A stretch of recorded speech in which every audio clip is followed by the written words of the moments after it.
Donc les enfants grandissant, au fur et à mesure, c'est imposé l'idée, j'imagine, de voir comment par la suite leur vie allait être et quel repère, quelle structure peut-être leur donner. Donc comment vous avez avec Pascal envisagé les choses?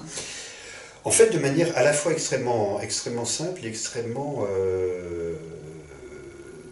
lumineuse à un moment. Nicolas a été dans un établissement en Belgique à partir de l'âge de 20 ans, et lorsque Charlotte a eu 15 ans, et que voilà, Nicolas en Belgique, ça se passait plus ou moins bien, on s'est dit que nous n'allions jamais mettre Charlotte en Belgique. Et c'est à ce moment-là où l'idée nous est venue de créer quelque chose, puisque habitant dans l'Eure à ce moment-là, enfin plutôt Charlotte étant dans l'Eure à ce moment-là, on a regardé quels étaient les établissements disponibles, et en fait on a trouvé très peu.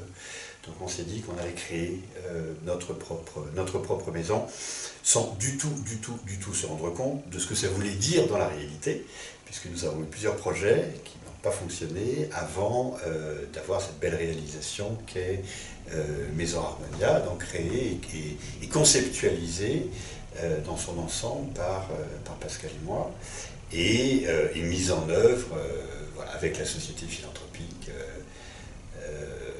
pour l'ouverture que nous avons connue avec grand succès au mois de septembre 2017. Et alors j'ai cru comprendre que Maison Harmonia était un concept bien particulier, que vous avez voulu mettre en place avec des caractéristiques bien spécifiques. Explique-nous un petit peu ce que vous avez voulu faire. Ce que nous avons voulu faire, c'est une maison qui soit une maison la plus ouverte et la plus proche de la réalité, la plus proche de la ville possible, pour faire en sorte que les personnes de la ville puissent venir rencontrer nos habitants et que nos habitants ne soient pas enfermés, comme ils le sont un petit peu trop souvent, dans un espace clos et dans un environnement qui est exclusivement lié à leur handicap. Donc on a vraiment voulu essayer de faire une maison qui soit ouverte sur l'extérieur. Pour réaliser cette maison qui soit ouverte sur l'extérieur, ce que nous avons finalement monté, c'est une structure d'habitation. Donc les personnes sont locataires, les habitants sont locataires de leur studio. Nous avons créé un service d'aide à domicile qui est employeur des professionnels que nous employons pour la Maison Harmonia. Et nous avons passé des accords extrêmement clairs, concrets, avec une relation très agréable avec le département des Hauts-de-Seine, qui nous a permis de prendre une idée neuve, puisque ce que nous avons monté, à ma connaissance, n'existe pas dans les Hauts-de-Seine aujourd'hui, et de faire en sorte de créer un environnement qui soit positif, j'espère très positif pour les habitants, et en même temps en lien avec le département, faisant en sorte que le département y trouve son intérêt. Et donc le département, je crois, de ce que j'ai compris, il trouve son intérêt de plusieurs biais. D'abord parce que c'est très innovant en termes de structuration, ensuite parce que ça coûte plutôt relativement moins cher qu'un établissement traditionnel.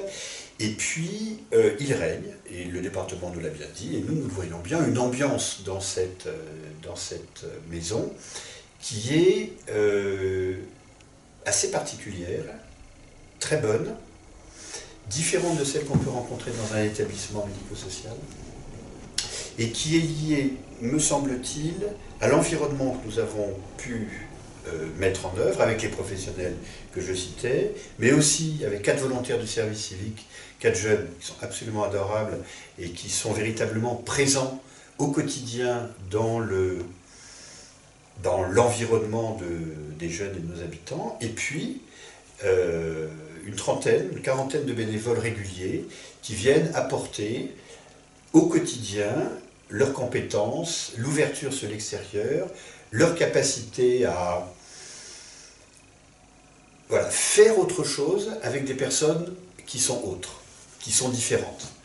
Pas simple, je crois, pour les bénévoles, pas forcément non plus évident pour les jeunes parce que voilà, il y a du passage, et en même temps, de tout ce que j'ai pu comprendre, extrêmement valorisant, extrêmement difficile, je l'ai dit, mais je crois qu'il faut le redire, difficile, valorisant et en même temps avec une particularité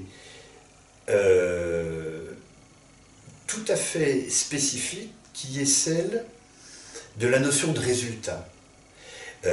Beaucoup de bénévoles nous ont dit, s'attendaient à ce qu'il y ait du résultat. Est-ce que c'est du résultat en peinture, du résultat en modelage de terre, du résultat en collage de gommettes? Très bien. Et en fait, c'est vraiment une rencontre qui s'est faite. Et je crois que tout ce que... Enfin, le meilleur succès, je crois, qu'on peut évoquer, c'est celui de la rencontre. La rencontre entre ces jeunes, des professionnels, des volontaires du service civique et des bénévoles, voilà, qui forment un environnement qui, dans l'état actuel des choses, est un environnement très satisfaisant pour les jeunes accueillis.